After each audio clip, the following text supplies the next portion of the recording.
Hello guys. तो ये कहानी स्टार्ट होती है ईयर 2222 यानी कि 200 आगे फ्यूचर से, और हमें मिलवाते हैं फ्यूचर की एक top model and actress superstar यानमू से, जो कि हमारे ड्रामे की फीमेल लीड है। यानमू को एक बहुत ही रेयर ब्लड डिजीज हो गई थी जिसका ट्रीटमेंट उस समय में पॉसिबल नहीं था, और यहाँ पर उसकी हेल्प करने के लिए दो लोग आते हैं, जिनमें से एक उसका फ्रेंड एक साइंटिस्ट था, जबकि दूसरा एक रोबोट था जिसका नाम ओ है।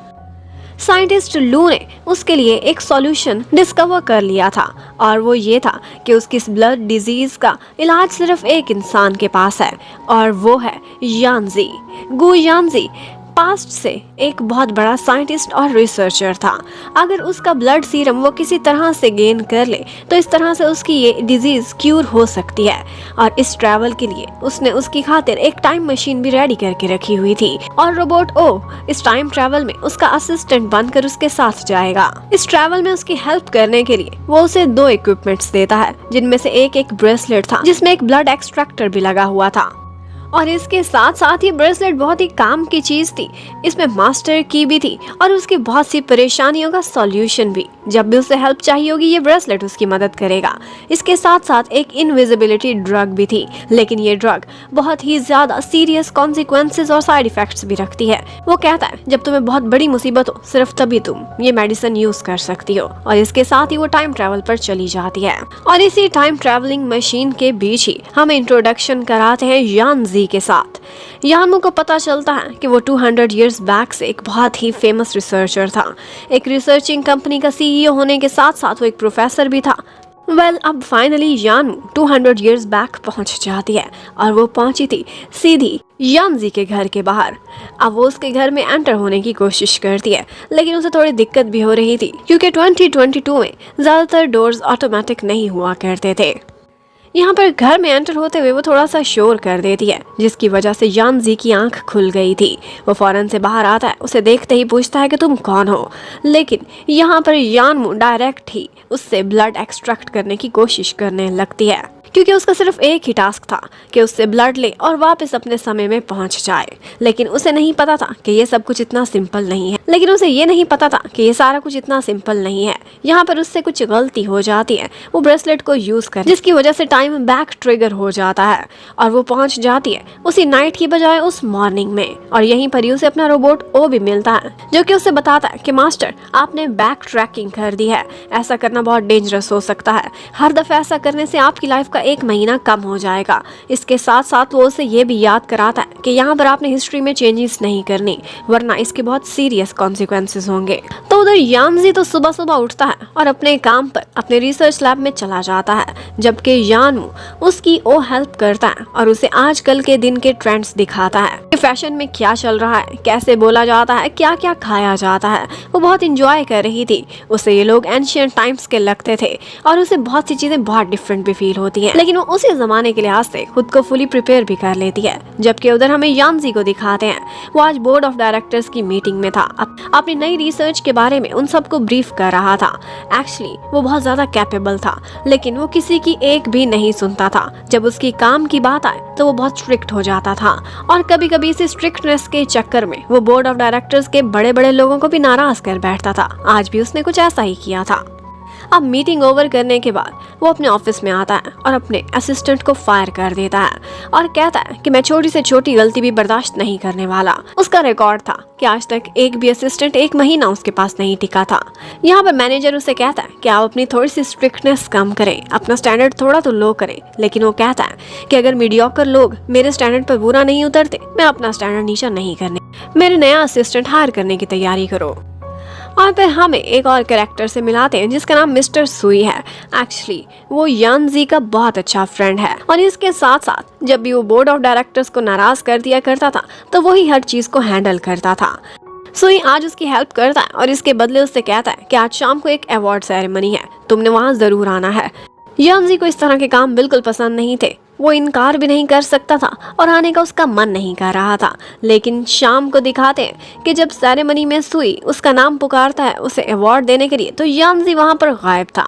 अब सबके सामने एम्बेरसमेंट तो होती है, लेकिन सुई उसका ह्यूमर काफ़ी अच्छा था। वो खुद ही उसके बिहाफ पर वो अवार्ड विन कर लेता है। जबकि दूसरी तरफ हमें दिखाते हैं कि यांजी उस सेरेमनी से बाहर बैठा एक टर्टल के साथ एंजॉय कर रहा था। यहाँ पर सुई उसके पास आता है तो यांजी बोलता है, तुमने कहा था ना कि यहाँ आना, देखो आ तो मैं गया, लेकिन सेरेमनी अटेंड मैं नहीं कर सकता था, ना ही मैं अवार्ड लेना चाहता था, इसलिए बस इतने पर ही खुश हो जाओ। अब सुई उससे कहता है कि पास के होटल में मैंने तुम्हारे लिए कमरा बुक किया है, जाओ और रेस्ट कर लो। और वहीं पर ही होटल में यानमो भी ओ के साथ फिर रही थी।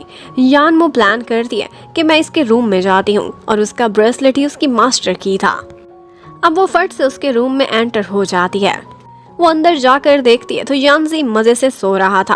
अब उसने उसके हार्ट से ब्लड एक्सट्रैक्ट करना था अपने फर्स्ट स्टेप में, तो वो सबसे पहले एक सिजर्स उठाती है और उसकी शर्ट को काट देती है।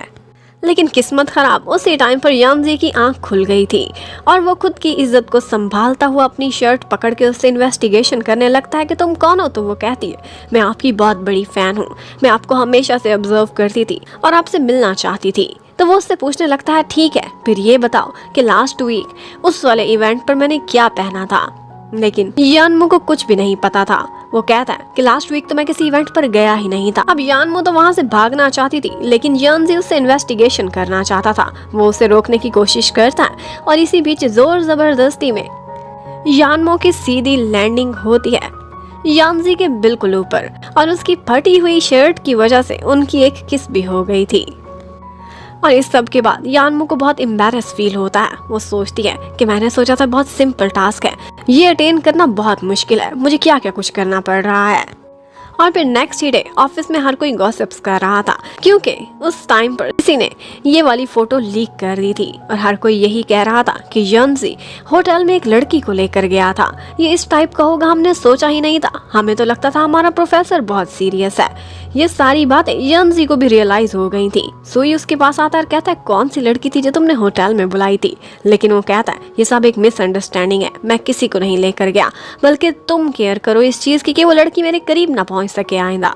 और उसी सारा समय यानमो बेचारी कोशिश करती रहती है, कभी किसी रूप में तो कभी किसी दूसरे रूप में उसकी बिल्डिंग के करीब पहुंचने की कोशिश में होती है। लेकिन गार्ड्स को उसके लिए रेड अलर्ट मिला हुआ था, वो हमेशा उसे वहां से भगा दिया करते थे। अब यहाँ पर ओ उसको एक आइडिया देता है और यानमो से कहता है कि पता है यांजी अपने लिए एक असिस्टेंट हायर करना चाहता है, तो मैं कुछ प्रेपरेशंस करता हूँ, ऐसा आउटस्टैंडिंग रिजल्ट बनाऊंगा कि उसे तुम्हें हायर करना ही पड़ेगा।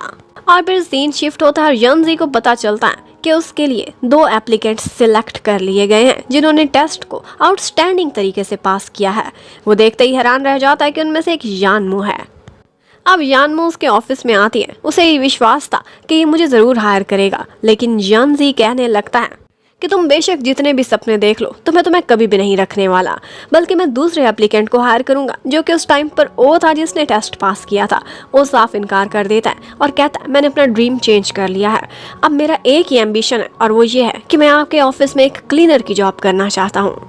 जबकि यांजी यानमो को बहुत सी बातें सुनाता है कि तुमने खुद को मेरी बाहों में फेंक दिया, तुम किस टाइप की लड़की हो, ऐसे कैरेक्टर की लड़की मैं कैसे अपने ऑफिस में रखूं।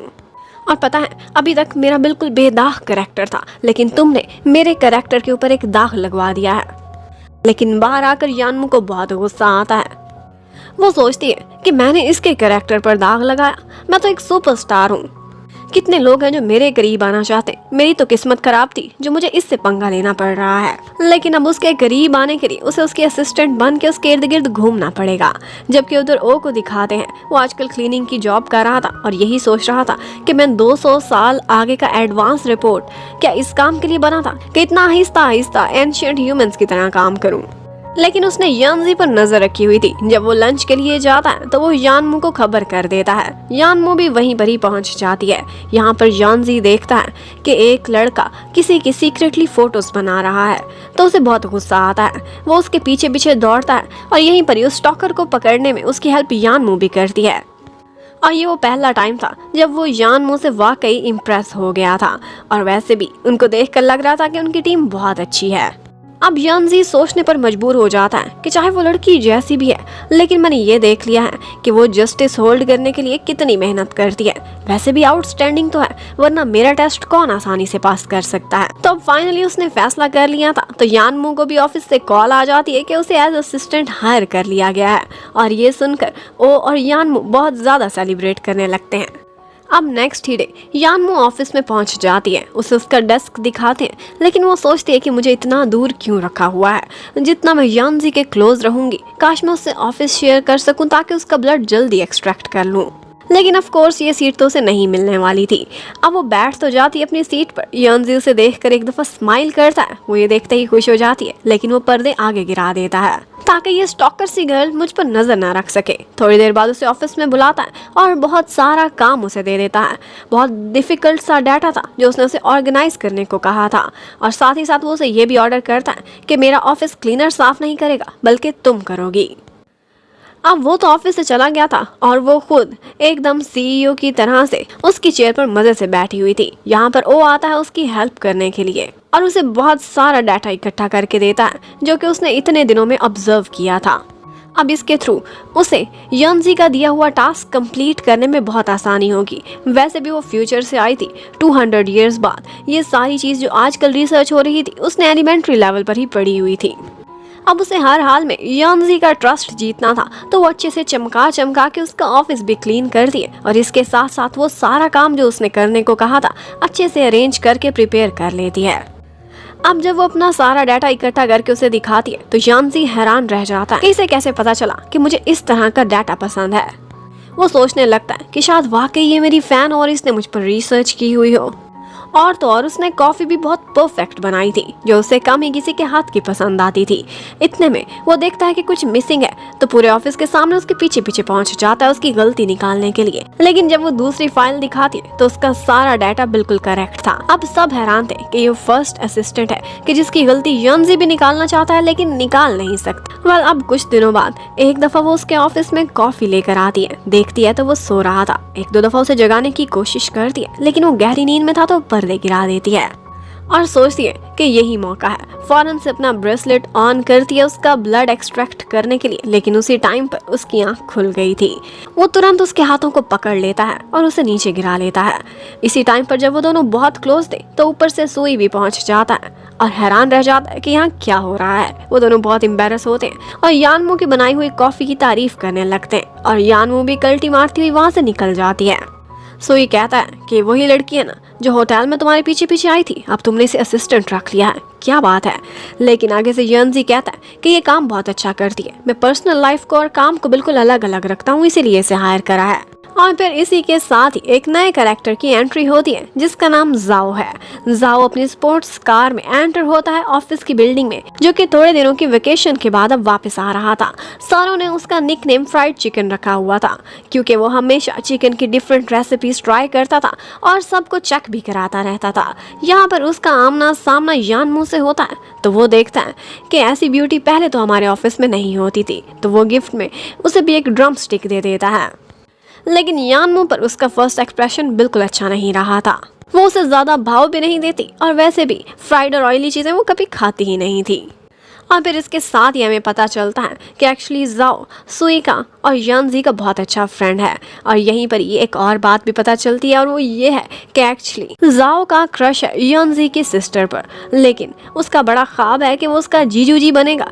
पर यंजी उससे कहता है कि मेरी सिस्टर को तुम में कोई इंटरेस्ट नहीं है, उसे सिर्फ एक ही जगह पसंद है जहाँ पर तुम ना हो, इसलिए ये सपना सपना ही रहेगा। तो आगे से जाओ भी उसे टीज करने लगता है, कहता है तुम्हें क्या लगता है मुझे पता नहीं है, मैंने सब रूमर सुनी है, तुम अपनी गर्लफ्रेंड को असिस्टेंट बना के फिर रहे हो ताकि ज्यादा से ज्यादा समय उसके साथ बिता सको। लेकिन यहाँ पर सुई और यंजी टीम बना लेते हैं और उसे तंग करके वहां से बाहर निकलने पर मजबूर कर देते हैं। लेकिन जाओ ने भी सोचा था कि वो बदला लेकर रहेगा। अब वो यानमू के पास जाता है और उससे कहता है कि अगर तुम यंजी का दिल जीतना चाहती हो तो उसका वीक पॉइंट मैं तुम्हें बताता हूँ, उसे ड्रिंक करा दो, ड्रंक होकर वो तुम्हारी मनमर्जी के मुताबिक ही चलेगा। और यानमू को तो यही चांस चाहिए था। अब वो ऑफिस के सारे कोलीग्स के साथ एक दफा पार्टी कर रही थी, तो वहाँ पर सबके सामने वो ये कह देती है कि देखना, मैं एक कॉल करूंगी और हमारा प्रोफेसर यंजी दौड़ता हुआ 15 मिनट में यहाँ पहुंचेगा। सब कहते हैं कि वो तो कभी पार्टी में आता नहीं है, पॉसिबल नहीं, लेकिन वो फौरन से उसे कॉल करती है और कहती है कि मैं तुम्हें ऑर्डर करती हूँ 15 मिनट में यहाँ आओ, वरना सबको बता दूंगी वो वायरल फुटेज जिसमें एक लड़की तुम्हारी चेस्ट पर किस कर रही है, जिसका फेस नजर नहीं आ रहा, वो एक्चुअली मैं ही हूँ। अब ये सुनते ही यंजी को अपनी इज्जत की फिक्र पड़ जाती है कि मेरी कितनी बदनामी होगी। वो फौरन से उसे चुप कराता है और दौड़ता हुआ उसी तरफ आने लगता है। अब जब सारे लोग पार्टी कर रहे थे तो वहाँ का दरवाजा खुलता है और यंजी भी वहाँ पहुँच चुका था, जिसे देखकर हर कोई शॉक्ड रह जाता है। यानजी को तो बस यही डर था कि कहीं यानमू ने अपना मुंह तो नहीं खोला, लेकिन वो कहती है कि मैं खोल भी सकती हूँ अगर तुम मेरे कहने पर ड्रिंक नहीं करोगे तो। अब उसे सबके सामने ड्रिंक भी करना पड़ता है। हर कोई हैरान था कि कुछ तो खास है यानमू में, जो वो कहती है यानजी करता चला जाता है। अब यहाँ पर वो काफी ज्यादा ड्रिंक कर लेता है और इन दी एंड यानमू को उसे उसके घर पर ड्रॉप करने के लिए लेकर जाना पड़ता है। वो काफ़ी हैवी था और इसी सारे प्रोसीजर के बीच उस बेचारे को वो एक दफ़ा सीढ़ियों से भी गिरा देती है और जितनी बुरी तरह से वो घायल हुआ था उस बेचारी की नोज भी ब्लीड कर रही थी। अब वो सोचती है कि जो भी हुआ सो हुआ, लेकिन ये मेरी इससे आखिरी मुलाकात है, क्योंकि अभी इसके हार्ट से ब्लड एक्सट्रैक्ट करती हुई मैं तो यहाँ से जाने वाली हूँ। अब वो ब्लड ले लेती हैं और उसके बाद नेक्स्ट मॉर्निंग का सीन दिखाते हैं। यानजी की कंडीशन कुछ ऐसी थी, उसने उससे अपना पूरा बदला लिया था जितना भी उसने इतने दिनों में उसे सताया था, और साथ ही साथ उसकी बॉडी पर अपना नाम भी लिख कर जाती है एक लिपस्टिक से। अब दूसरी तरफ यानमू के साथ ओ उस ब्लड की टेस्टिंग कर रहा था, लेकिन उसका रिजल्ट फेलियर आता है। वो हैरान रह जाती है और यहीं पर ही ओ उसे कहता है कि एक्चुअली उसके ब्लड में इमोशनल हार्मोन की कोई वैल्यू ही नहीं थी। जब तक वो नहीं होगी ये हमारे किसी काम का नहीं। और थोड़ी बहुत रिसर्च के बाद अब यानमू को समझ आ जाती है कि जब तक उसे लव नहीं होता तब तक उसके अंदर वो हार्मोन्स नहीं होंगे और उसका ब्लड उसके किसी काम का नहीं रहेगा। और अब वो बेचारी सोचने लगती है कि इतना कोल्ड सा प्रोफेसर जिसको किसी में कोई इंटरेस्ट नहीं, वो कहाँ किसी से प्यार करेगा। इतने में ओ उसे याद दिलाता है कि एक और स्पेशल एबिलिटी भी तो है आपके ब्रेसलेट में, इससे आप पास्ट में झांक सकती हैं। और फिर वो हिस्ट्री चेक करने लगती है। एक्चुअली यानजी को एक दफ़ा प्यार हुआ था और वो किसी और से नहीं बल्कि एक पियानिस्ट गर्ल थी जिसका नाम सॉन्ग रान रान था। ये उससे हुआ था। उनकी पहली मुलाकात में वो उसे एक होर्डिंग बोर्ड गिरने से बचा लेता है और यहीं पर ही उसे फर्स्ट लव हो गया था। और जब वो डेट चेक करती है तो पता चलता है कि यही इवेंट बस एक वीक बाद आने ही वाला है, यानी कि उसकी लाइफ में लव ब्लूम करेगा और फिर मैं ब्लड लेकर निकल जाऊंगी। जबकि उधर सुई को थोड़ा बहुत शक तो हो चुका था यानमू पर। उसने उस पर बहुत सारी इन्वेस्टिगेशन कराई थी और पता चलता है कि उसका सारा रिकॉर्ड फेक है।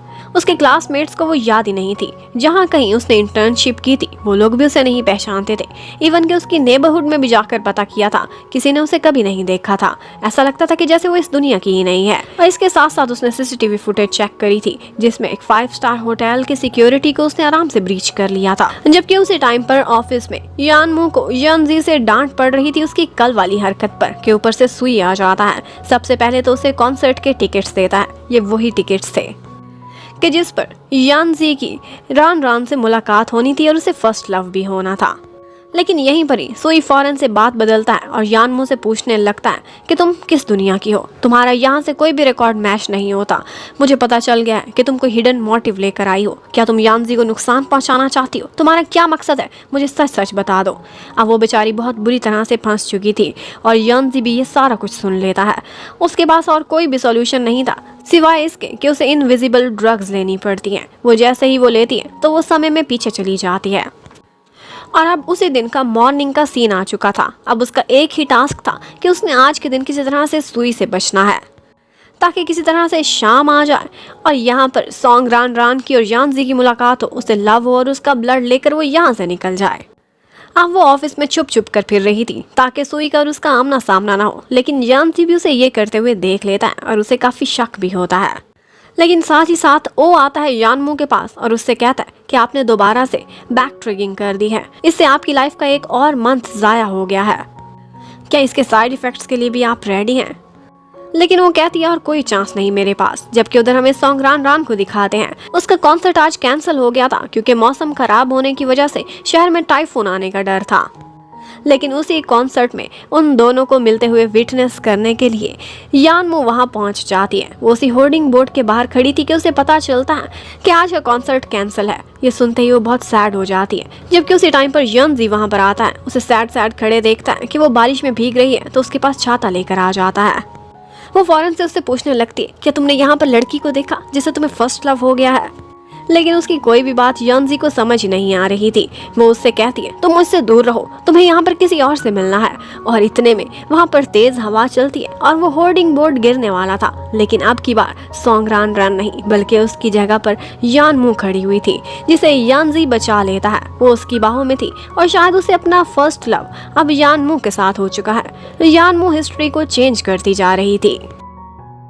तो अब बारिश में इतना भीगने के बाद ऑफ कोर्स यानमू को बहुत ज़्यादा फीवर हो गया था और ये बात उसका रोबोट भी नोटिस करता है। इसके साथ साथ वो काफ़ी परेशान भी नज़र आ रही थी क्योंकि उसे डर था कि उसने हिस्ट्री को चेंज कर दिया है। अब इसके नतीजे उसे देखने पड़ेंगे। और फिर उसके बाद हमें फ्यूचर का सीन दिखाते हैं जहाँ पर साइंटिस्ट लू ये सारा कुछ अपनी लैब में भी ऑब्जर्व कर रहा था। वो इस बात को लेकर बहुत परेशान हो जाता है कि उसने देखा हिस्ट्री चेंज हो गई है। सोंगरान यंजी को मिली ही नहीं है बल्कि उसकी जगह यांगमू मिल गई है। अब वो परेशान हो जाता है और उसके बाद वो थोड़ी सी और रिसर्च करता है तो उसे पता चल जाता है कि अब हिस्ट्री इस तरह से चेंज हुई है कि यंजी और सोंगरान ने 6 महीने बाद एक दूसरे से मिलना है। अब उनकी मुलाकात इतनी लेट हो चुकी है और हिस्ट्री में बदलाव देखकर वो इतना परेशान हो जाता है कि खुद भी टाइम ट्रेवल करके वो फौरन से यानमू के पास पहुंच जाता है। यानमू नेक्स्ट मॉर्निंग सोकर उठती है तो लू को अपने पास देखकर वो परेशान हो जाती है और उससे कहने लगती है कि आपको यहाँ आने की क्या ज़रूरत थी। लेकिन वो कहने लगता है कि बहुत कुछ है जो चेंज हो गया है, नहीं होना चाहिए था। इसके लिए अब हम लोग मिलकर काम करेंगे और कोई ना कोई सॉल्यूशन निकालेंगे। और पता है अब सोंगरान और यांजी ने 6 मंथ्स बाद मिलना है। यह सुनते ही यानमू और परेशान हो जाती है क्योंकि उसके पास इतना समय ही नहीं था कि वो इतना वेट करती उसके लव में पड़ने के। वो कहती है कि हमें कैटलिस्ट बनना पड़ेगा, इन दोनों को जल्दी मिलवाना होगा। अब लू अपने रेडार सेट कर लेता है सीधा सोंगरान के ऊपर। वो रिसर्च कर रहा था, उसे पता चल जाता है कि वो आज टी स्पेशलिस्ट से मिलने के लिए जा रही है। उधर सोंगरान की मैनेजर भी उसे इस मीटिंग के बाहर छोड़ देती है।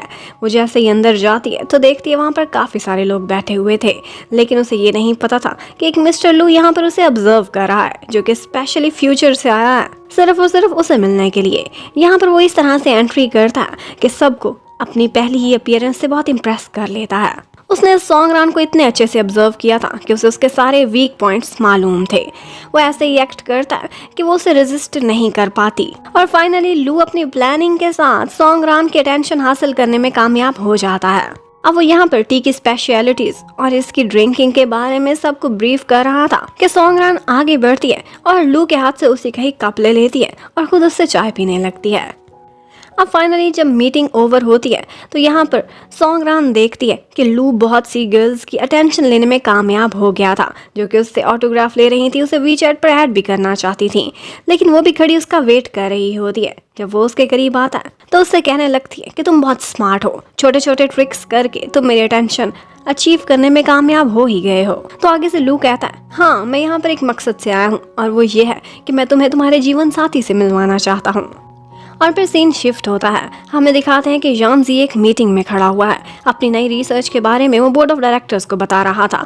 वहाँ पर एक आदमी से फिर से उसका झगड़ा हो जाता है। इस बात पर वो आर्ग्यू कर बैठता है क्योंकि वो बोर्ड ऑफ डायरेक्टर सिर्फ और सिर्फ पैसा कमाने पर तवज्जो दे रहा था। वो चाहता था कि इस रिसर्च को आगे बढ़ाया जाए, एडवांस लेवल की पिल्स तैयार करके मार्केट में बेची जाएं, लेकिन यांजी इनकार कर देता है। यहाँ पर उनका आर्ग्यू होता देखकर फौरन से यानमू यांजी की साइड लेती है और उसे बताती है कि इसके कितने डिसएडवांटेजेस हैं। अगर ये ड्रग सेफ्टी के क्राइटेरिया पर उतरे बगैर मार्केट में जाएगी तो देखना एक दिन तुम खुद ही बर्बाद हो जाओगे, क्योंकि जो तुम प्रॉफिट कमाओगे उससे ज्यादा तुम्हें कॉम्पनसेशन देनी पड़ेगी।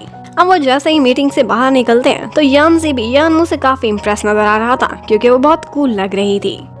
अब इतने में सुई भी वहाँ पर पहुँच जाता है और वो इशारों इशारों में उससे कुछ क्वेश्चंस करने लगता है। वो उसे जज कर रहा था कि ये किसी तरह से उगलवा सके कि वो वहाँ पर किसी मोटिव के साथ आई है, लेकिन वो उससे उसके प्रोफेसर, उसके क्लासमेट्स, सीनियर्स के बारे में बहुत ट्रिकी क्वेश्चंस करता है। लेकिन अब की बार यानमू बहुत प्रिपेयर्ड थी, उसे सारी तैयारी ओ ने कराई थी और वो हर क्वेश्चन का इतना परफेक्ट आंसर देती है कि किसी को उस पर शक ही नहीं होता। बल्कि इसकी बजाय यानजी को यानमू पर शक होने की बजाय सुई पर ही हैरानगी हो रही थी कि वो उसके इतने पर्सनल टाइप के क्वेश्चंस उससे बार बार क्यों पूछे जा रहा है। लेकिन अभी भी सुई उसे एक वो वीडियो दिखाता है और कहता है कि तुम कैसे इस होटल के कमरे में पहुंच गई थी। तो आगे से यानमू कहने लगती है कि एक्चुअली मैं इसकी फ़ैन हूँ ना, मैं इसको इतने अरसे से ऑब्जर्व कर रही थी, मैंने रिश्वत दी थी और उस 5 स्टार होटल से मास्टर की ली थी इसके कमरे में एंटर होने के लिए।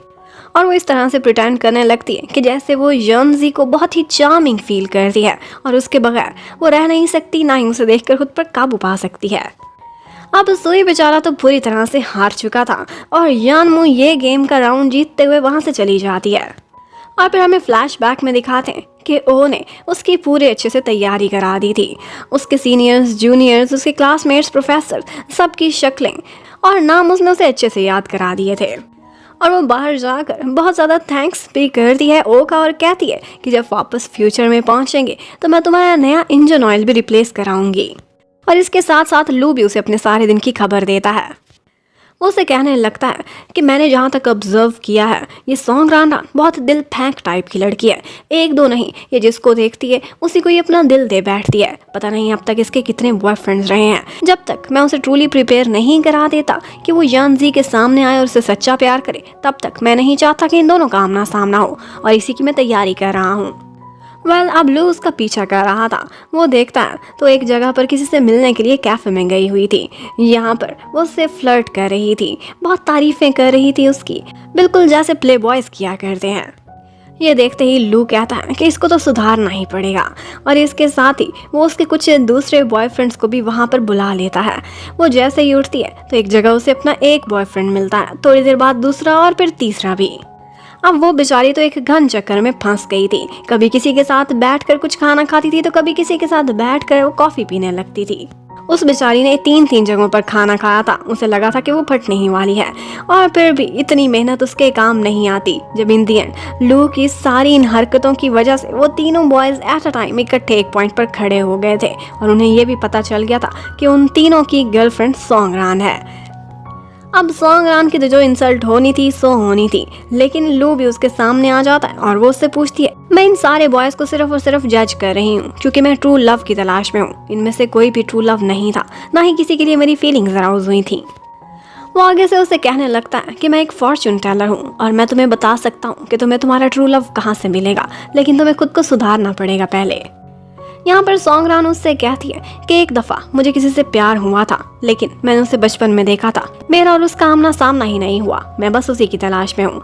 जबकि उधर हमें दूसरी तरफ दिखाते हैं कि यानमू की मुलाकात अपनी एक कोलीग से होती है और उसे पता चलता है कि ना सिर्फ वो सिक लीव पर है, बल्कि उसके साथ साथ उसका बॉस यानजी भी आज नहीं आया। वो भी कल बारिश में भीगने की वजह से बीमार हो गया था। अब ये सुनते ही यानमू को उसकी फिक्र होने लगती है और वो उसके घर पर उसकी देखभाल करने के लिए पहुँच जाती है। अब यानजी जैसे ही उठकर देखता है, वो तो उसे धक्के मार के वहां से निकालना चाहता था, अंदर नहीं लाना चाहता था, लेकिन उसकी तबीयत इतनी खराब थी, इतना तेज फीवर था कि वो उसके ऊपर ही बेहोश हो जाता है बेचारा। अब यानमू उसे पकड़ती है और उसे बेड पर लेटा देती है, लेकिन वो जैसे ही और इसके साथ साथ वो उसकी बॉडी को भी वाइप करती है। लेकिन इसी बीच यानजी उसे अपने क्लोज कर लेता है और बिल्कुल उसे हक करके वहीं के वहीं सो जाता है। अब यानमू उसकी कैद से नहीं निकल सकती थी, तो थोड़ी देर बाद उसे भी वहीं पर ही नींद आ जाती है और वो दोनों बिल्कुल यानजी के टर्टल्स वाले कपल की तरह ही दिख रहे थे। और फिर नेक्स्ट मॉर्निंग एक लड़की होती है जो कि एक दमदार और दबंग सी एंट्री करती है यानजी के घर पर। लेकिन जैसे ही देखती है कि उसके बेड में कोई लड़की है, तो ये देखते ही वो उसकी फोटो बना लेती है और वो इतना डर जाता है, लग रहा था कि जैसे वो अपनी गर्लफ्रेंड से डर गया या फिर उसकी वाइफ ने उसे रंगे हाथों पकड़ लिया है। वो फौरन से अपनी सफाइयां देने लगता है कि ऐसा कुछ भी नहीं है, मैं बस बीमार था, ये मेरा ख्याल रखने आई थी, तुम मिसअंडरस्टैंड कर रही हो। और यानमू भी कहने लगती है, आप क्यों गलत समझ रही हैं, हम बस दोनों एक ही बेड में तो सोए थे। लेकिन वो लड़की इतने गुस्से वाली थी, वो तो यानमू को मजलूम समझ रही थी और साथ ही साथ यानजी को कहती है कि जो कुछ भी तुमने इस लड़की के साथ किया है उसके लिए तुम्हें खुद को रिस्पॉन्सिबिलिटी उठानी पड़ेगी। और यानमू की साइड लेते हुए कहती है कि तुम फिक्र ना करो, ये अब तुम्हें अबंडन नहीं कर सकता। और ठीक ठाक उसके कान खींचती है और उसे डांटती हुई वहाँ से चली जाती है। इन दी एंड जब वो बाहर निकलती है तो पता चलता है कि वो उसकी छोटी सिस्टर है, जो कि हमेशा उस पर ऐसे ही रोब डालती है कि जैसे उसकी बड़ी सिस्टर हो। उधर लू ने अपनी प्लानिंग पूरी तैयारी से की हुई थी और उसने सब सेटिंग कर ली थी कि यंग जी को और सोंगरान को उसने एक आर्ट स्कूल में मिलवाना है। उसके बाद वो सोंगरान से मिलने के लिए जाता है। सोंगरान उसे अपनी स्टोरी सुनाती है कि वो पियानिस्ट कैसे बनी। वो बताती है कि बचपन में एक बच्चा एक पियानो बजा रहा था, उसकी धुन इतनी सुंदर थी कि मैं उसकी दीवानी बन गई थी और लगता है और वही मुझे उससे चाइल्डहुड लव भी हो गया था। एक्चुअली वो बच्चा यंग जी ही तो था। एक्चुअली यंग जी की मम्मी सोंगरान की पियानो टीचर थी। थोड़े अरसे बाद उसकी मम्मी की डेथ हो गई थी, जिसकी वजह से वो दोनों जो आपस में फ्रेंड्स बन गए थे, उसके बाद वो वहाँ से मूव आउट कर गया और वो दोनों भी अलग हो गए। उसके बाद से अब तक उसकी मुलाकात उससे कभी भी नहीं हुई। वो बस अपनी लाइफ में यंग जी का इंतजार ही करती रह गई। यहाँ पर लू प्रिटेंड करता है, उससे एक कार्ड उठवाता है और फिर कहता है कि तुम्हारी और उसकी मुलाकात उसी जगह पर होगी जहाँ पर तुम दोनों पहली दफ़ा मिले थे, यानी कि म्यूजिक स्कूल में। और ये सारी प्लानिंग उसने पहले ही यानमू और ओ के साथ भी सेट की हुई थी। उधर हमें यंग जी को दिखाते हैं, उसे भी एक इनविटेशन मिल जाता है कि उसने आर्ट स्कूल में आना है। अब तैयारी तो पूरी हो चुकी है उन दोनों को लव में डालने की, लेकिन ये पूरी होती है कि नहीं ये देखने के लिए स्टे कनेक्टेड। तो अब स्कूल रीयूनियन के बहाने वो दोनों उनकी मीटिंग सेट कर देते हैं। सबसे पहले सोंगरान वहाँ पहुँचती है और वो जैसे ही उस पियानो को देखती है तो उसे यांग जी की बचपन वाली यादें आने लगती हैं। इतने में यांग जी भी वहाँ पहुँच जाता है, लेकिन रीयूनियन तो कोई था नहीं, सिर्फ वो दोनों ही वहाँ पर पहुँचे हुए थे। यहाँ पर सोंगरान उसे याद कराती है कि आपकी मम्मी मेरी पियानो टीचर हुआ करती थी। ये सुनते ही यांग जी को उसकी सारी यादें आ जाती हैं और इतने में पीछे से उन्होंने एक रोमांटिक म्यूज़िक भी सेटअप किया हुआ था। ये वही धुन थी जो कि एक्चुअली यांग जी की मम्मी बजाया करती थी। उनको तो लगा था कि इस म्यूजिक के सुनते ही उनके बीच लव ब्लॉसम करने लगेगा, लेकिन ऐसा कुछ भी नहीं हुआ था। यांग जी को कुछ यादें आने लगती हैं, वो इतना अपसेट हो जाता है कि फौरन से एक्सक्यूज करते हुए वहाँ से निकल जाता है, क्योंकि इसी म्यूजिक के साथ ही उसकी और उसकी मम्मी की बचपन की कुछ हॉरिबल यादें जुड़ी हुई थीं। इतने में हमें यानमू को दिखाते हैं, वो अपसेट हो जाती है। लू भी उसके पास आता है, वो उससे शेयर करती है कि वो इतना कोल्ड है कि म्यूजिक उसे रोमांटिक लगा ही नहीं। वो अपसेट होकर चला गया। वो आगे से लू कहने लगता है कि मैंने भी कुछ बातें सोंगरान से सुनी हैं। वो बताती है कि उसने उसे एक फ़ोटो दी थी और उसके बाद से ही उसने उससे कभी बात भी नहीं की। अब वो फ़ोटो ही की है कि उसकी पुरानी यादें क्यों इतनी रूड हैं। अब यानमू कोई तरीका सोचने लगती है कि किस तरह से वो उस फोटो को तलाश करेगी। उसे 100% श्योर था कि वैसे तो यानसी मुझे अपने घर में घुसने नहीं देगा, मुझे कोई और रास्ता तलाश करना पड़ेगा। थोड़ी देर डिस्कशन के बाद उसे आइडिया आ जाता है और वो रास्ता और कोई नहीं बल्कि उसकी छोटी सिस्टर थी जिसका नाम गुसी था। उसने उस दिन अंदाजा लगा दिया था कि गुसी का उस पर कितना रोब है, इसलिए वो उसकी बात कभी भी नहीं टालेगा। उसी टाइम पर हमें गुसी को दिखाते हैं। उसकी एक आर्टिफिशियल इंटेलिजेंस की कंपनी थी और उसने सबको टास्क दिया हुआ था एक असिस्टेंट रोबोट बनाने के लिए, लेकिन वो रोबोट जो भी वो प्रेजेंट करते उसको पसंद नहीं आता, क्योंकि उनमें से किसी में भी वो क्वालिटीज नहीं थी जो कि उसको चाहिए थी। और जो क्वालिटीज वो मांग रही थी एक्चुअली वो हमें कहीं ना कहीं नजर आती थी और वो थी ओ में। अब इतने में जाओ भी वहां पर आ जाता है और उसने ड्रम स्टिक्स का बुके भी बनाया हुआ था गोसी के लिए, लेकिन गोसी को उसमें कोई भी इंटरेस्ट नहीं लग रहा था। यहाँ पर वो दोनों बातें करते हैं और वो उसे बताने लगता है कि उसकी जो असिस्टेंट है ना यान, वो उसकी गर्लफ्रेंड भी है। तो गोसी कहती है ये सब तो मैं अच्छे से जानती हूँ, कोई नई खबर है तो वो मुझे बताओ। तो आगे से जाओ कहने लगता है एक है खबर और वो है एक लड़का ओ, पता है यानमो एक लड़के के साथ रहती है, इसका मतलब है कि वो तुम्हारे भाई योनजी के साथ शायद चीट कर रही है। ये सुनते ही गोसी बहुत परेशान हो जाती है। अपने बॉडीगार्ड्स को साथ लिए वो यानमो के घर के बाहर पहुंचती है और उसी टाइम पर हमें ओ को दिखाते हैं जो कि बादलों में खुद को रिचार्ज करने के बारे में सोच रहा था। वो उसे नीचे बुलाते हैं तो वो उनके पास आ जाता है।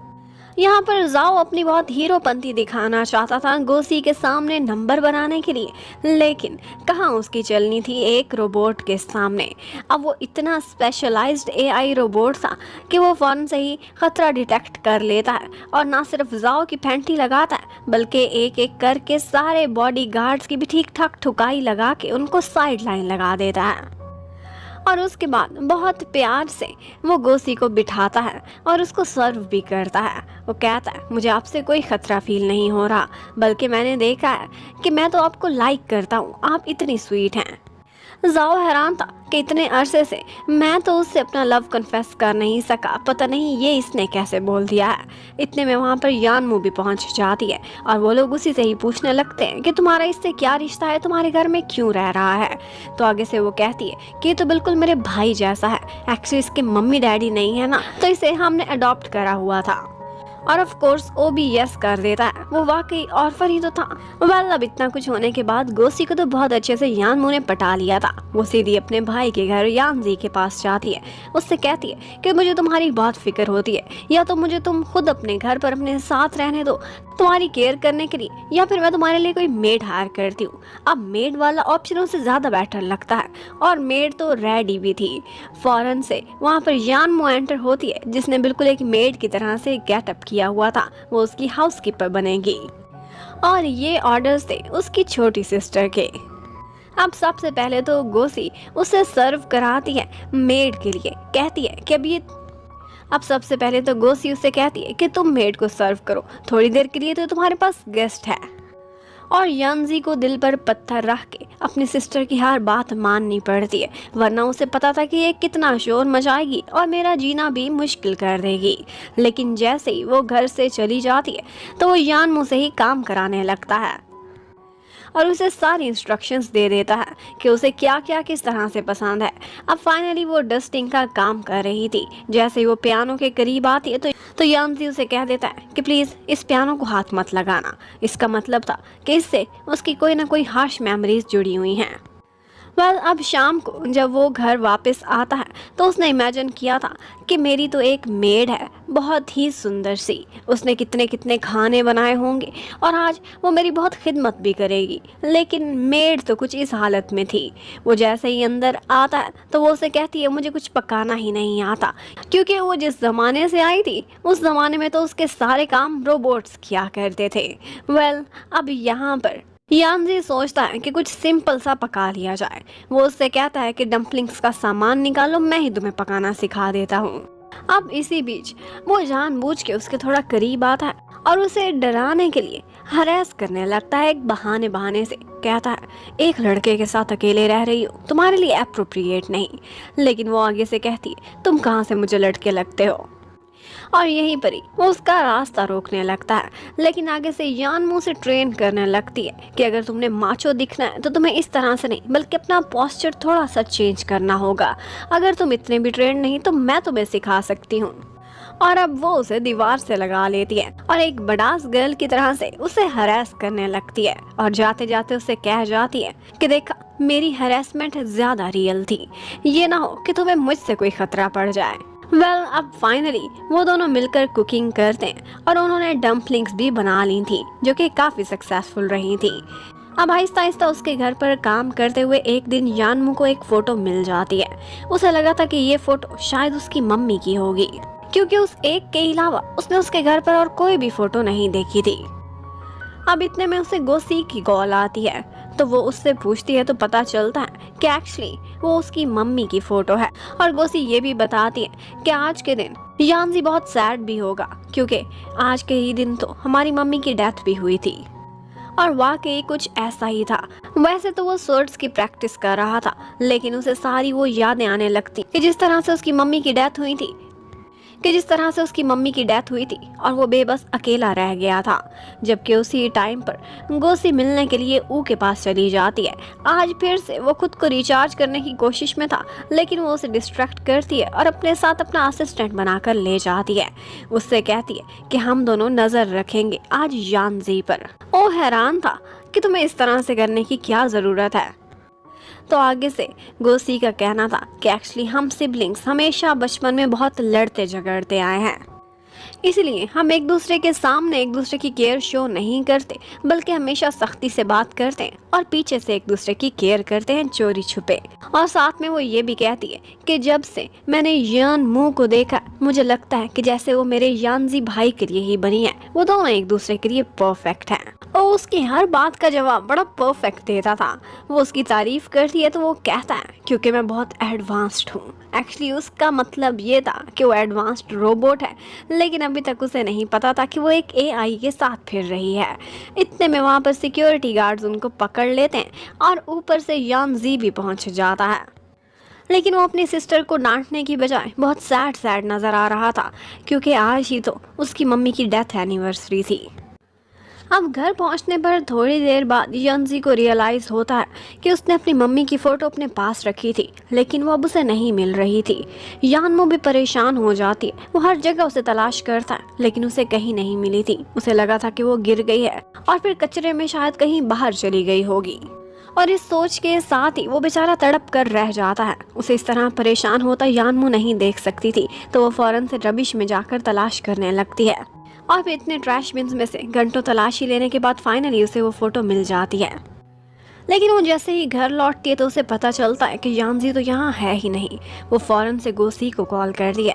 उससे पूछती है कि जब तुम्हारा भाई अपसेट होता है तो कहाँ जाता है। तो वो उसे बताती है कि आज के दिन तो वो सिर्फ एक ही जगह जा सकता है, और एक्चुअली वो म्यूजिक स्कूल में ही गया हुआ था, जहाँ पर वो और उसकी मम्मी इकट्ठे पियानो बजाया करते थे।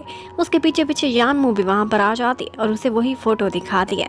वो देखते ही वो एकदम खुश हो जाता है और उसका बहुत सारा थैंक्स भी करता है। और फिर उसे बताता है कि उसकी लाइफ में सिर्फ दो ही रिश्ते थे, गोसी और उसकी मम्मी। और जिस दिन उसने अपनी मम्मी को खो दिया, वो उनसे इतना अटैच था, इतना छोटा था कि उसके बाद से उसके दिल में कोई भी चीज़ की कोई मीनिंग्स नहीं रहे थे। उसे लगता था कि वो जो कुछ भी करता है वो बस पॉइंटलेस है। वो एक मशीन की तरह से काम करता जा रहा है। यहाँ पर आगे से यानमो उसे समझाती है कि ऐसा नहीं होता। पता है, लोग दो तरह से मरते हैं, एक नेचुरल डेथ और दूसरी जब उनके अपने उन्हें बुला देते हैं। और तुम्हारी मम्मी आज भी जिंदा है तुम्हारे दिल में। जिनका बेटा आज भी इतने सालों बाद उन्हें इतना प्यार करता हो, उन्हें दिल से लगा कर रखता हो, उनकी कभी भी मौत नहीं होती। और फिर यानमो उसे दिखाने लगती है कि तुम स्टार्स में भी अपनी मम्मी को तलाश कर सकते हो। ऑल्दो यानजी को ये सारी बातें चाइल्डिश लग रही थी, लेकिन फिर भी उसकी बातों ने उसके दिल को तसल्ली। तो अब वहीं पर ही यानजी को तलाश करते हुए ऊ और गुसी भी आ जाते हैं। गुसी अपने भाई के पास बैठती है और उससे कहती है कि जो हो गया उसे भूल जाओ। मैं भी मम्मी से इतना ही प्यार करती थी, लेकिन आगे बढ़ो और अपनी ज़िंदगी जियो। और अब वाकई यानजी को लगने लगा था कि वो भी जीना चाहता है किसी और के लिए, और वो कोई और नहीं थी बल्कि यानमो थी। जबकि दूसरी तरफ हमें ऊ को दिखाते हैं। ऊ को समझ नहीं आ रही थी कि ये लव किसे कहते हैं, तो यहाँ पर यानमो से समझाने लगती है अपनी डेफिनेशन में कि किस तरह से ह्यूमंस को प्यार होता है, कैसे एक सेमी सर्कल होता है जब वो पैदा होता है और उसे कंप्लीट करता है, एक फुल सर्कल बनाता है उसका सोलमेट। लेकिन उसे नहीं लगता था कि ये बातें एक रोबो को समझ आएंगी। अब नेक्स्ट डे हमें दिखाते हैं कि ट्रैश निकालते हुए खुद को ट्रैश बैग से कवर करके यानमो चोरी चोरी लू से मिलने के लिए जाती है। वो उससे कहती है कि आखिर को मैं एक सुपरस्टार हूँ, लेकिन इस दुनिया में आकर देखो मुझे मेड भी बनना पड़ रहा है। कोई मुझे देख ना ले, मेरी बदनामी ना हो, मुझे खुद को बुरा फील हो रहा है, इसलिए खुद को कवर करके आई हूँ, लो प्रोफाइल रखना चाहती हूँ। और फिर उसके साथ मिलकर वो प्लानिंग करने लगती है कि नेक्स्ट स्टेप कौन सा करना है, किस तरह से सोंगरान को और यानजी को एक दूसरे के क्लोज लेकर आना है। उधर हमें यानजी को दिखाते हैं, उसके दिल में लव ब्लूम करने लगा था, लेकिन यानमो के लिए वो खुद को ज़्यादा देर अब मिरर में देखता रहता था और उसके सामने एक उल्टी किताब पढ़ने लगता है। वो आकर कहती कि बुक तो उल्टी है, तो उसे बोलता है ये मैंने 100 दफ़ा पढ़ी है, उल्टी भी मुझे समझ आती है। यहाँ पर यानमो उसे कन्विंस करने लगती है, उससे कहती है कि पता है माउंटेन हाइकिंग के लिए क्यों ना हम इस वीकेंड चलें, वहाँ पर सुना है कि लोगों को अपना रोमांस मिल जाता है, बहुत से लोगों ने अपना लव ऑफ लाइफ पाया है वहाँ पर। अब ये सुनते ही यानजी शर्माने लगता है। उसे दिल ही दिल में लगा था कि लगता है लड़की मुझे डेट करना चाहती है। पहले तो थोड़ा सा हार्ड टू गेट प्ले करता है, उससे कहता है कि मुझे इस सब में कोई इंटरेस्ट नहीं, लेकिन थोड़ी देर बाद उसे कहता है ठीक है, अगर तुम इतना ही कहती हो तो जाओ अपनी और मेरी दोनों की पैकिंग कर लो। अब वो बहुत एक्साइटेड था। काफ़ी देर सोचने के बाद अपने ये ड्रेस चूज़ करता है और बहुत सारा परफ्यूम भी लगाता है, लेकिन उसका परफ्यूम इतना तेज़ था कि एक्चुअली यानमो इम्प्रेस होने की बजाय उसे थोड़ा अवॉइड ही कर रही थी। लेकिन यंजी जब देखता है कि यहाँ पर लू भी आया हुआ है तो वो काफ़ी जेलस होता है, बल्कि उसके और यानमू के बीच भी आ जाता है क्योंकि वो जेलसी फील कर रहा था। इतने में उसे एक और सरप्राइज मिलता है और वो ये था कि सॉन्ग रान रान भी वहाँ आई हुई थी। उसे देखते ही उसका मूड और भी खराब हो जाता है और यानमू सोचती है इतना अनरोमांटिक है, पता नहीं इसे कब लव होगा। लेकिन लव तो उसे एक्चुअली हो चुका था क्योंकि वो बहुत जेलस हो रहा था जब भी वो लू को यानमू के करीब देखता था। अब वो लोग माउंटेन हाइकिंग के बीच जानबूझकर यंजी को सॉन्गरान के करीब करीब रखते थे ताकि उन्हें इकट्ठे समय बिताने का मौका मिले। यहाँ पर सॉन्गरान जानबूझकर हील्स पहन कर आई थी। वो तोड़ देती है और एक्टिंग करने लगती है कि मेरा तो पैर मुड़ गया है। अब फौरन से यंजी नीचे बैठता है। उन्हें लगा था कि ये सिर्फ पिगी बैग कैरी करेगा, लेकिन एक्चुअली वो अपने लेसेस बंद कर रहा था कि कहीं मेरे शू के साथ कोई इशू ना हो जाए। अब किसने कैरी करना था? लू ने। तो लू भी एक्टिंग करने लगता है कि मेरा तो ब्लड शुगर लो हो गया है। तो यहाँ पर यंजी आगे बढ़ता है, कहता है लू को मैं संभालूंगा और तुम गर्ल हो, देखो दूसरी गर्ल पर दया करो, तुम ही उसे उठाओगी। अब खुद तो वो लू के वीक डॉलों को स्क्वीज करता हुआ वहां से लेकर चला जाता है, जबकि सारी मुसीबत बेचारी यानमू को ही झेलनी पड़ती है। और फिर एक पॉइंट ऐसा आता है कि यंजी और यानमू दोनों की आपस में फाइट हो जाती है। वो दोनों ही एक दूसरे से लड़ रहे थे कि सारी गलती तुम्हारी है, मुझे तुम्हारे साथ हाइकिंग पर आना ही नहीं चाहिए था। और इतने में लू और सॉन्गरान वहाँ से निकल जाते हैं। यहाँ पर यानमू उसका मूड ठीक करते हुए कहने लगती है कि क्यों ना हम उन वुडन हाउसेस में जाएं, वहाँ पर तुम्हारे लिए एक सरप्राइज है। और यंजी को लगा था कि शायद इसने मुझसे लव कन्फेस करने का कोई सरप्राइज रखा हुआ होगा। वो ज़रूर शौक से वहाँ जाने लगता है। वो कमरे में पहुँचता है तो पता चलता है कि हर चीज़ उसने डेकोरेट करके रखी हुई है, इवन के उसने तो बेड भी सजाया हुआ था।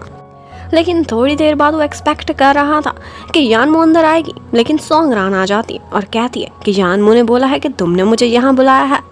यानजी तो ये सुनते ही वहाँ से भागने की कोशिश में होता है, लेकिन सॉन्गरान उसे किसी बहाने से रोक लेती है।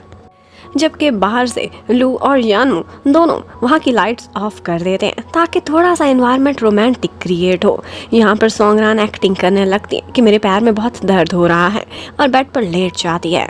यहाँ पर यंजी उसे स्टेयर करता रह जाता है और उसके क्लोज आता है। वो सोचती है इसे अट्रैक्शन हो रही है, लेकिन एक्चुअली वो देख रहा था कि इसका फेस इतना सोलन क्यों हो रहा है। और इतने में सॉन्गरान को रियलाइज होता है कि वो रोज पेटल्स पर लेटी हुई है और उसे तो पोलन से एलर्जी है। और बस इसी तरह से इस रोमांटिक एटमॉस्फेयर का दी एंड हो जाता है। अब वो अपना फेस छुपाए हुए थी और लू उसे अपने साथ हॉस्पिटल लेकर जा रहा था ट्रीटमेंट कराने के लिए। अब पीछे तो सिर्फ यानमू और यानजी ही रह गए थे और यानमू को उस पर बहुत गुस्सा आता है। वो कहती कि तुम सारी जिंदगी लगता है सिंगल ही रहोगे। जबकि उधर लू सॉन्गरान की काफ़ी केयर कर रहा था। वो पियानिस्ट थी, सेलिब्रिटी थी, कुछ लोग उसकी फ़ोटोज़ बना लेते हैं इसी फेस के साथ, लेकिन यहाँ पर लू उसकी हेल्प करता है और उनकी फ़ोटोज़ डिलीट भी करा देता है। यहाँ पर वो उसे कहता है कि हम दोनों फ्रेंड्स हैं, इसीलिए मैंने तुम्हारी हेल्प करी है। तो वो हैरान रह जाती है और कहती है पता है तुम मेरे फर्स्ट फ्रेंड हो। आज से पहले सारी की सारी गर्ल्स तो मुझसे जेलस होती थी, जबकि बॉयज़ मेरा बॉयफ्रेंड बनना चाहते थे, और ये फ्रेंडशिप का रिश्ता मुझे पहली दफ़ा मिला है और इसे मैं चेरिश करूँगी। उधर हमें दिखाते हैं यानमू परेशान हो रही थी कि सॉन्गरान और यानजी का लव ब्लूम क्यों नहीं कर रहा। तो यहाँ पर लू उससे कहता है कि कुछ और भी फैक्टर्स होते हैं, हो सकता है कि इंसान ही बदल गए हों, हमारे इंटरफेयर करने की वजह से लोगों में भी तो बदलाव आ सकता है। अब वो इसी बारे में गौर कर रही थी कि यहाँ पर उसके पास ओ आ जाता है। वो थोड़े दिनों से लव पर रिसर्च कर रहा था और वो उसके पास बहुत सारी बुक्स भी लेकर आता है और कहता है कि अगर आपने उन दोनों का मैचअप कराना है तो ये बुक्स आपकी बहुत हेल्प करेंगी। अब वो तो एक तरह से लव का प्रोफेसर बन चुका था। जबकि उधर यानजी देखता है कि यानमू लव पर इतनी सारी रिसर्च कर रही है तो दिल ही दिल में खुश हो जाता है और फिर आकर कहता है कि थ्योरी से काम नहीं चलेगा, कुछ प्रैक्टिकली भी करना पड़ेगा। ये सुनते ही वो सोचने लगती है हाँ वाकई मुझे रोमांटिक सीरियल्स देखने चाहिए और इसकी भी ट्रेनिंग करनी चाहिए। अब वो एक दिन उसके पास एक रोमांटिक ड्रामा लेकर आती है और उससे कहती है कि देखो और अच्छे से इनको ऑब्जर्व करो। और फिर दिखाते दिखाते उससे पूछती है कि क्या तुम्हारे दिल में भी कोई फुलझड़ी उठी कि नहीं। और वो बेचारा तो बहुत ऑड फील कर रहा था कि ये मुझे ये सब क्यों सिखा रही है। इतने में वो उसे किस सीन दिखाती है और कहती है कि लव में किस सबसे इम्पोर्टेंट होती है। अब वो उसके इतने क्लोज थी कि यहाँ पर यानजी कंट्रोल नहीं कर पाता और उसे एक किस कर देता है। उसे तो लगा था कि मुझे अप्रिशिएट करेगी, लेकिन वो 2-4 स्लैप्स लगा देती है और कहती है कि तुम ऐसी गिरी हुई हरकत कैसे कर सकते हो। वो बेचारा तो हैरान परेशान रह जाता है कि अगर मैं ना सीखता तो भी ये मुझे मारती, अब इतने अच्छे से सीख गया हूँ फिर भी ये मेरी पिटाई करके जा रही है। अब वो इतनी अपसेट बैठी हुई थी, इतने में वो उसके पास आता है और पूछता है कि अगर उसने आपको किस करी, वो आपसे प्यार में पड़ गया है, तो क्या आपको कोई फीलिंग्स आई। लेकिन आगे से वो एकदम कंफ्यूज और नर्वस हो जाती है और कहने लगती है इम्पॉसिबल है, वो और दुनिया से, मैं और दुनिया से, वो तो मेरे से 200 ईयर्स बड़ा है, ऐसे इंसान से मैं कहाँ प्यार कर सकती हूँ। लेकिन आगे से वो कहता है 200 ईयर्स की बात छोड़ो, अभी तो तुम दोनों एक ही एज के हो, और वैसे भी अगर ये टाइम स्पैन की बात ना करे तो फिर क्या तुम्हें उससे प्यार हो जाता। अब ये क्वेश्चन बहुत इंपॉर्टेंट था और वाकई यानजी ने यानमू के दिल के तार तो छेड़ लिए थे, ये वो अच्छे से जानती थी। लेकिन वो कहती है कि मैं सिर्फ अपने टारगेट पर ही फोकस रखूंगी। जबकि दूसरी तरफ एक दिन सोंगरान को भी पता चल जाता है कि एक्चुअली यानजी और यानमू दोनों इकट्ठे रहते हैं। वो फौरन से गुस्से में आती है और यानमू को जाकर बातें सुनाने लगती है कि तुम कितनी स्कीमिंग गर्ल हो, लेकिन वो आगे से कहती है कि ऐसा कुछ भी नहीं जैसा तुम सोच रही हो। उसी टाइम पर यानजी भी आ रहा था और वो सोचती है कि अच्छा है, इसके दिल से अपने लव को मिटाने के लिए कुछ बातें सुनानी पड़ेंगी। वो कहती है कि मैं और वो अलग दुनिया से हैं, अगर वो मुझे लाइक भी करे तो भी मैं उसे अलाउ नहीं करूंगी, मेरे दिल में उसके लिए कोई जगह नहीं, बल्कि मैं तो चाहती हूँ कि वो और आप दोनों एक हो जाएं। अब यानजी ये सब सुनता है तो बहुत हर्ट हो जाता है और गुस्से में आकर उससे कहता है हाँ बिल्कुल ठीक कहा तुमने, तुम और मैं बिल्कुल भी मैच नहीं करते, अलग दुनिया से ही हैं, इसलिए मुझे अब कोई भी मेड नहीं चाहिए। जाओ अपना सामान पैक करो और दोबारा यहाँ पर अपना सामान उठाने के बहाने भी मत आना। वो उससे इतना रूडली बोला था कि अंदर जाते हुए यानमू की आंखों में आंसू थे। वो इतनी सैड हो रही थी पैकिंग करते हुए कि वो उससे पूछता है कि ये कैसी फीलिंग्स हैं। वो कहती है मुझे खुद नहीं समझ आ रही कि मेरा दिल इतना उदास क्यों हो रहा है यहाँ से जाते हुए। जबकि उसके बाद थोड़े दिन इसी तरह से गुजर जाते हैं। जाओ ने भी ऑफिस में फील किया था कि आजकल यानजी बहुत परेशान नजर आ रहा है और बहुत बदला बदला भी है। जो कि हमेशा नखरा दिखाता था उसकी हेल्प करने में, आजकल उसकी हेल्प मिनटों में कर दिया करता था। और इसी तरह से यानमू भी बदली हुई थी, वो स्नैक्स से हेट करती थी और आजकल बहुत ज्यादा खाना खाने लगी थी। यहाँ पर वो जो कि लव में रिसर्च करके अब एक प्रोफेसर बन चुका था, उनको ब्रीफ करने लगता है। कहता है कि जब कोई एक्स्ट्रा ऑर्डिनरी खाने लगे तो ये उस वजह से भी हो सकता है कि जब आपका ब्रेकअप हो, आप अपने लव्ड वन से दूर हो, तो फिर इमोशनल डिस्ट्रेस की वजह से हार्मोन्स में बदलाव होते हैं, ज्यादा भूख लगती है। एक और सिम्टम ये भी है कि नींद नहीं आती और तीसरा सिम्टम ये है कि आप अपने दिल के मिरर पर से दूसरे का नाम और उसके सारे ट्रेसेस मिटाना चाहते हैं, लेकिन फिर भी मिटाए नहीं मिटते। अब उसकी यही बातें सुननी थी कि यानमू ने तो उसकी बैटरीज ही आउट कर दी थी। यानमू को इतना सैड वो देख नहीं सकता था तो फैसला करता है कि जाकर गुसी से बात करता हूँ, वो इसी जमाने की है, शायद कोई सॉल्यूशन बता दे। जबकि उधर गुसी, उसके असिस्टेंट्स और सारे वर्कर्स उसे मनाने की बहुत कोशिश करते हैं, लेकिन उसे कोई भी रोबोट पसंद नहीं आ रहा था जो कि उसके क्राइटेरिया को मैच करता था। साथ ही साथ वो ये भी कहती है कि वो लुकिंग में भी एकदम आइडल जैसा होना चाहिए। वो सारे क्राइटेरिया तो ऊपर पूरे होते थे। इतने में ओ भी वहाँ आ जाता है और उसे देखते ही उसकी कोलीग भी हैरान रह जाती है कि ये लड़का कितना हैंडसम है।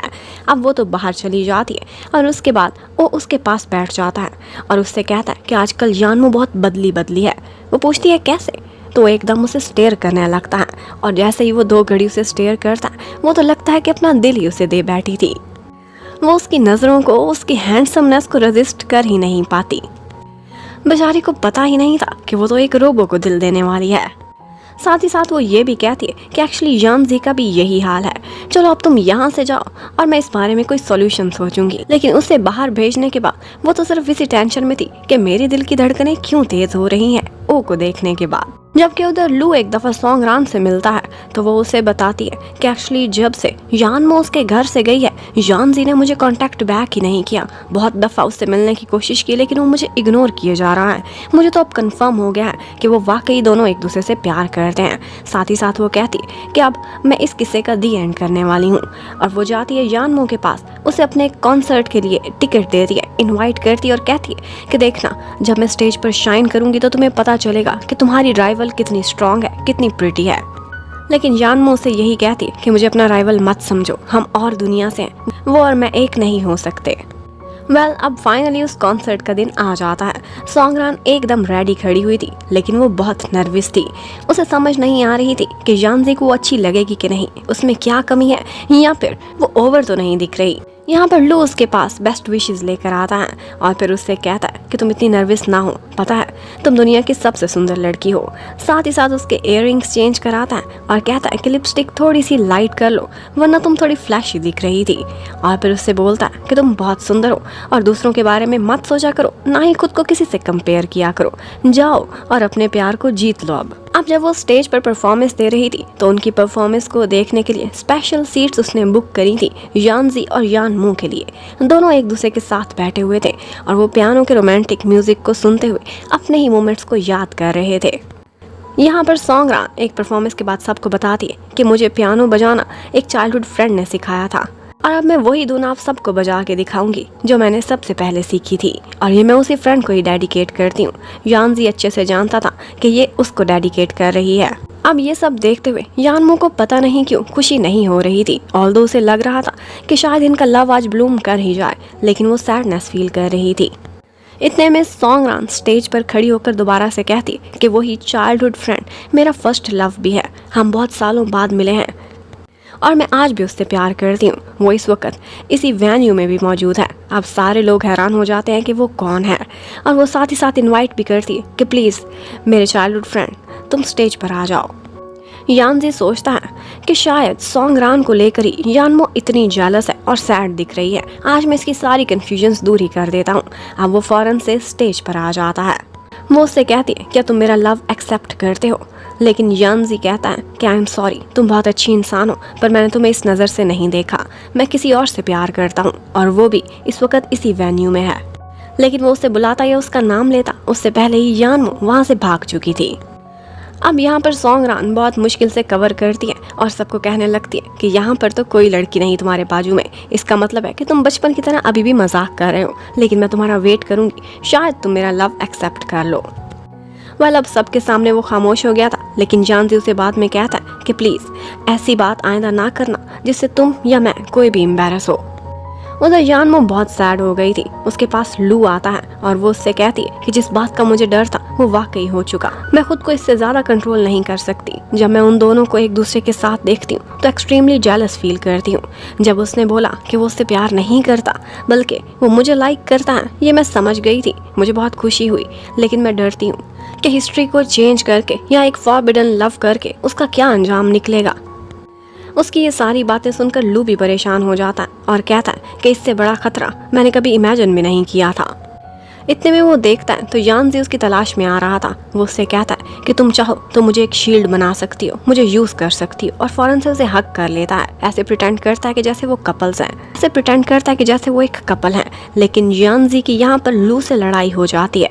वो उन दोनों को अलग करता है, लेकिन जब वो आपस में फाइट कर रहे थे तो ना जाने क्यों यानमो यानजी के सामने आ जाती है और लू को रोक देती है और खुद उसके साथ खामोशी से चली जाती है। ये वो पॉइंट था जब लू को एकदम डाउन फील हो रहा था। वो सैड हो जाता क्योंकि उसकी फ्रेंड ने प्यार को फ्रेंडशिप के ऊपर चूज किया था और अपनी लाइफ से भी आगे रखा था। अब यानजी उसे एक साइड पर लेकर जाता है और उससे कहता है कि तुम बार बार मुझे एक और लड़की की तरफ क्यों पुश कर रही हो, मैं सिर्फ और सिर्फ तुमसे प्यार करता हूँ। वो बहुत कहती है कि we are not made for each other, लेकिन वो कहता है मुझे किसी चीज़ की कोई परवाह नहीं, मैं अभी भी और हमेशा सारी जिंदगी तुमसे ही प्यार करता रहूँगा। और उसके यही शब्द तो यानमो सुनना चाहती थी। ये सुनते ही उसकी दिल की धड़कनें तेज हो जाती हैं और उसके हार्ट के अंदर फायरवर्क्स होने के साथ साथ वाकई आसमान में भी फायरवर्क्स ही हो रहे थे। हर कोई वो देखने के लिए भागता है और मोमेंट मिल जाता है यानमो को सोचने के लिए।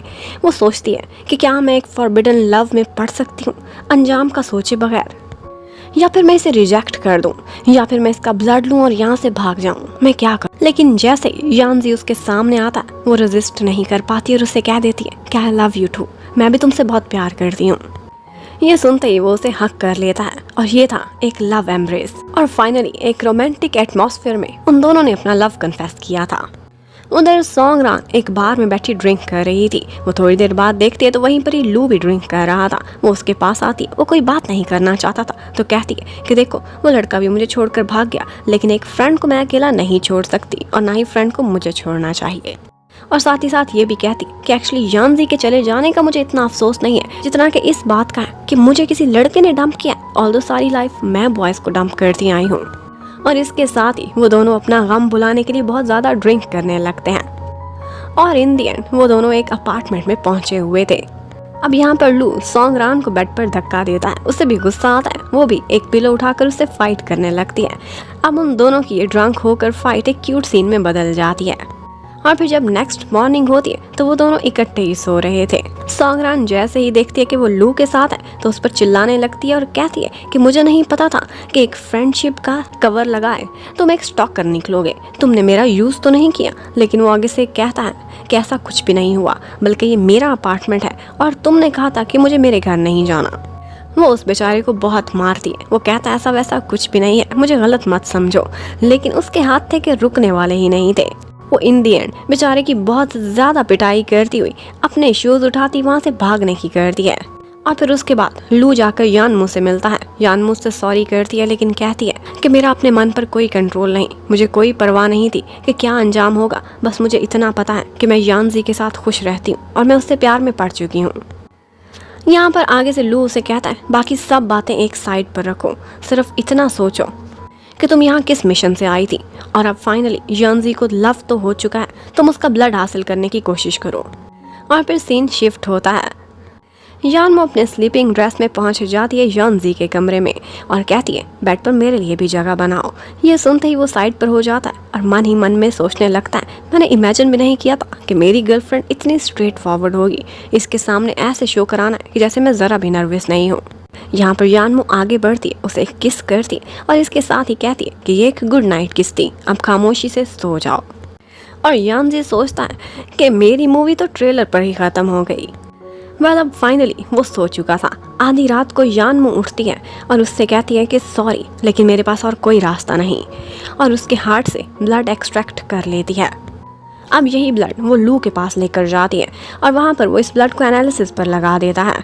उसे विश्वास था कि इस दफ़ा वो क्वालिफाई कर जाएंगे और वैसा ही होता है। वाकई यानजी को ट्रू लव हो चुका था हमारी यानमो से। अब लू उससे कहता है कि तुम्हारी जान बचाने का रास्ता निकल आया है, इसलिए अब कोई और बेवकूफ़ी ना करना। यहाँ से वापस जाने के लिए मैं टाइम मशीन रेडी करूँगा, लेकिन इस काम में 1 महीना लग जाएगा। तब तक ना तो तुमने बैक टाइम को ट्रिगर करना है और ना ही हिस्ट्री को चेंज करना है, वरना अंजाम बहुत बुरा होगा, सारा कुछ वेस्ट हो जाएगा। इसलिए बस अपनी वापसी पर फोकस रखो। और इसके साथ ही ये पार्ट खत्म होता है। नेक्स्ट क्या होगा ये देखने के लिए stay connected. Thank you for watching, bye bye.